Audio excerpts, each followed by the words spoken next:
자, 제가 아까 조금 전에 말씀드린 거, 그러니까 오늘 이재명 대표의 검찰 2차 소환에 뭐 여러 가지 뭐 200페이지 분량의 질문지면 얼마나 많은 질문이 담겨져 있겠습니다만은 그 중에 이제 천화동인 1호의 실소유주 논란 이 부분에 대한 아마 검사들의 질문이 집중될 겁니다. 그러니까 천화동인 1호의 지분 700억에서 뭐 세금 같은 거 떼고 428억 원의 그 돈을 이재명 대표 측이 약속받은 거 아니냐. 검찰은 그렇게 보고 있다는 거죠. 그래서 뇌물처사 후 수뢰 혐의가 적용되고 있다. 이런 얘기가 나옵니다. 뇌물을 약속받은 거 아니냐. 뭐 이런 것이죠. 자, 그래픽 좀 주세요. 그런데요. 정영학 녹음을 다시 들어보니 오늘 조선일보 보도입니다.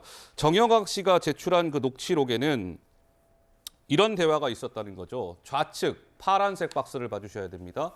김만배가 자, 내 지분이 천화동인 1호의 그 지분, 내 지분이 원래는 25%인데 그랬더니 정영학이 네 라고 답해요. 그러자 김만배 씨가 내가 가지고 있는 게 여기서 내가가 누구겠습니까? 김만배 자신 아니겠습니까? 내가 가지고 있는 게 49%의 반이야. 49%의 반이면 24.5%.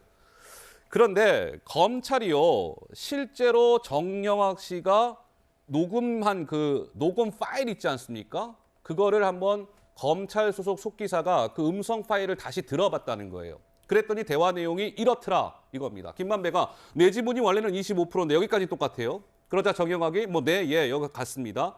이게 중요한 거예요. 근데 이 검사들, 이 속기사가 들어보니까 김만배 씨가 내가가 아니라 걔네가 이렇게 얘기를 했다는 거죠. 걔네가 가지고 있는 게 49%의 반이야. 여기서 걔네가는 누구겠습니까? 김용, 정진상, 유동규. 검찰은 뭐 그렇게 보고 있다는 것이죠. 그래서 이재명 대표 측의 지분 약정이 약속된 거 아니냐. 검찰은 그렇게 보고 있다는 겁니다. 박원석 의원님, 이거 좀 의미가 있는 겁니까? 그러니까 이게 이제 한 글자 차이인데 의미는 네. 엄청나게 달라지는 거죠. 그래서 검찰이 의심하는 바는 그 천화동인 1호의 주인이 그 정영학 녹취록으로 봤을 때 단지 김만배 씨 한 사람이 아니고 유동규를 포함한 정진상, 김용까지 복수다 이렇게 주장을 하는 겁니다. 근데 이제 그 이 김만배 씨는 저건 자신의 허언이었다. 본인이 어쨌든 비용을 부풀리고 이익을 줄이고 본인의 몫을 적게 나누기 위해서 허언을 한 거다. 이렇게 주장을 하고 있어요. 그리고 천화동인 1호와 관련돼서도 뭐 그분 이런 건 없다. 이건 내 거다. 이렇게 주장을 하고 있습니다.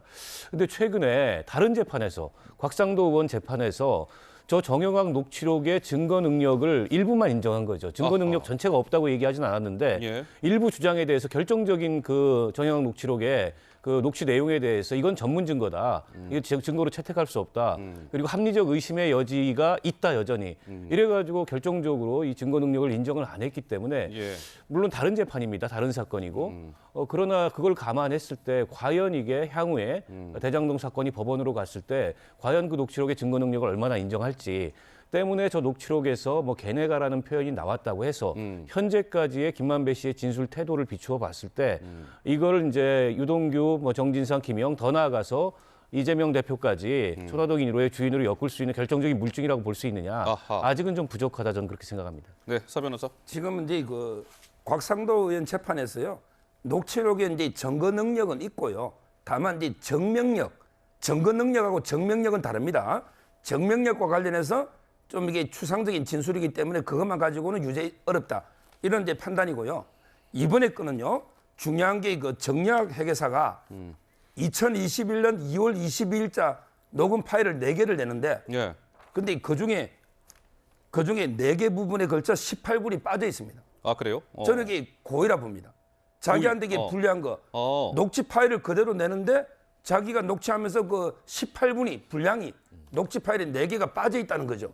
그걸 이게 재생했고 그다음에 제가 이제 그 녹취록을 최윤길 재판에서 다 이게 법정에서 들어보니 이게 육안으로 대충 이게 귀로 들어도 알아들을 수가 없어요. 말 자체가 이게 웅웅하면서 이게 안 듣기다 보니까 알겠습니다. 민간 속기사가 속기하면서 내 하는 거하고 걔네 이 부분에 이게 착오도 있다고요. 저는 일부 착오에 일부 고의 누락. 이걸 이게 이번에 검찰에서는 속도를 느리게 해서 예. 정확하게 들어본 거죠. 그리고 이게 삭제된 부분도 재생한 거예요. 그래 보니까 이게 한두 군데가 아닌 게 조금 전에 자막에 걔네들 그것도 넣고요. 예. 그다음에 또 그 밑에 걔네가. 보면 얘네들이 세금을 부과한대. 얘네들 덜자가 노고요. 그다음에 또 얘네들이 가져갈 몫이 얼마 없다.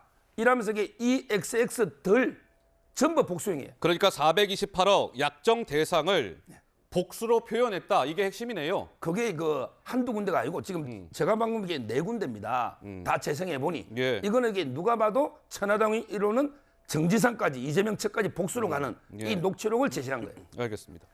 대장동 문제와 관련해 가지고 이 정영학 씨의 녹음 파일은 그동안 굉장히 중요한 증거 자료로서 이렇게 언급이 됐었는데요. 지금 서 변호사께서 증거 능력과 증명력 그리고 또 우리 박 의원님께서는 김만배가 자신이 허언이라 그랬다 뭐 여러 가지 얘기들을 하시는데 네. 지금 곽상도 전 의원의 재판과 관련해 가지고 우리가 굉장히 그 심사숙고해야 될 부분이 있어요. 예를 든다면은 지금 이 김만배 일당의 대화에서 분명히 걔네들이라고 한 거는 맞아요. 근데 과연 걔네들의 그러면은 이재명도 포함이냐 아니냐 여기에는 또 여러 가지 논란이 있을 수가 있는데 네.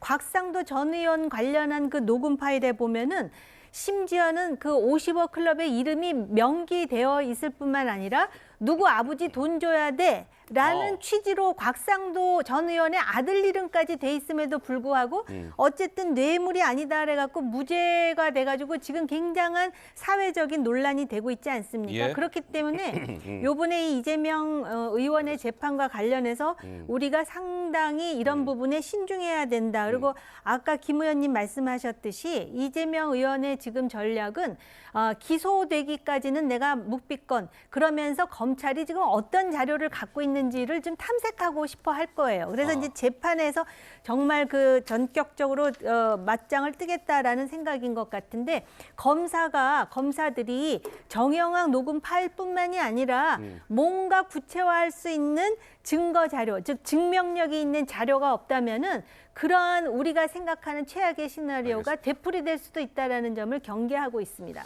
자, 이재명 대표 오늘 2차 이제 대장동 건과 관련된 소환 조사가 진행이 되고 있고 오늘 뭐 몇 시까지 어떻게 진행이 될지는 예단할 수는 없습니다만 한번 상황을 지켜보도록 하면서